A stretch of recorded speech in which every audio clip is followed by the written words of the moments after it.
How can implementing a max heart rate assessment improve your ability to drop body fat? Let's take a look. If you have followed me for any period of time, you know I'm a big fan of the Garmin platform, and we like to have our clients do a max heart rate assessment every 6 to 8 weeks.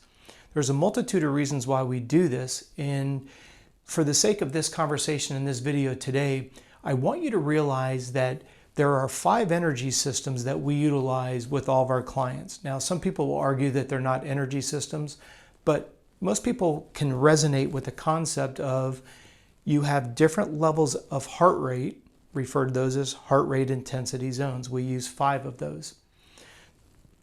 The question came up, how in the world can we use a max heart rate assessment, which is the maximum highest heart rate that you can achieve specific to whatever sport modality that you're implementing?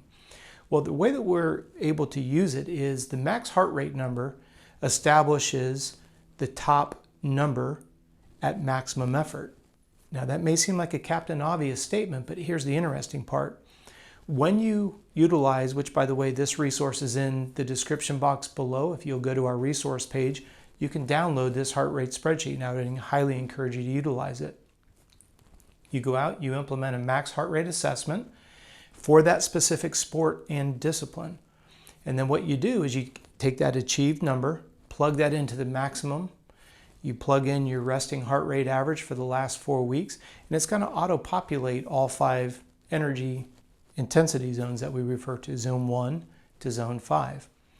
Well, the reason why we're able to utilize this spreadsheet with such tremendous success when it comes to melting body fat is that we now know what is the top number that you don't want to surpass and still utilize stored body fat for fuel. This is where we get into a subject known as the energy matrix. As the heart rate goes up, i.e. the intensity, the percentage of stored body fat goes down. So if you tell me that your goal is to melt body fat, you're better off spending a larger part of your time at a lower heart rate to leverage stored fat for fuel. I've put out a previous video discussing this in more detail, so if you haven't had a chance to watch that, I would encourage you to do so. Staying relevant to the subject in today's video, the thing that I want you to realize is, are you training with the most accurate heart rate zones? My experience has been 9 out of 10 people are not, and this leads to an the level of frustration is through the roof. Because think about it, you're putting in the time and the effort, but you're not getting the results that you want. So if you tell me that you want to melt body fat, we go out and we do a max heart rate assessment. That max heart rate assessment is giving us a snapshot of your current level of fitness. It's not a matter if the number is good or bad. It's an indication of your current level of fitness. You take your 4-week resting heart rate, which factors in stress, and now you put those 2 numbers in, and you've got all 5 zones that are auto-populated based on your current level of fitness.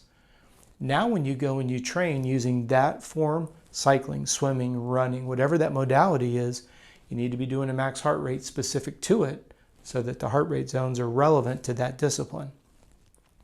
Now when it comes to you maximizing your effectiveness, your desire is to melt body fat, you now have a top number that you don't ever let yourself go above. Use it as a governor. When you are looking to improve your lactate tolerance and your sprint speed, well, now you know what number you've got to get over before you start to improve that energy system.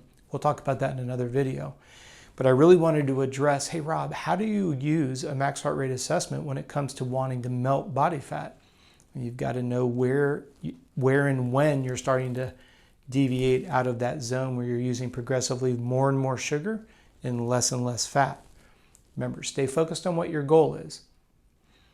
If you're somebody who's looking to lose body fat, you now have another resource that can help get you there in a shorter period of time. These are the types of questions that we're trying to answer every day on YouTube. So if you're new, please do me a favor, like and subscribe. We want to make sure that you're notified of every video that we put out, which is 1 a day here on YouTube. I want to thank you for your time today for watching this video. If you happen to have a question, please feel free to send it to me and my team. contact@coachrob.com. Like I said, we're putting out a video every day here on YouTube, and we certainly hope to see you again tomorrow.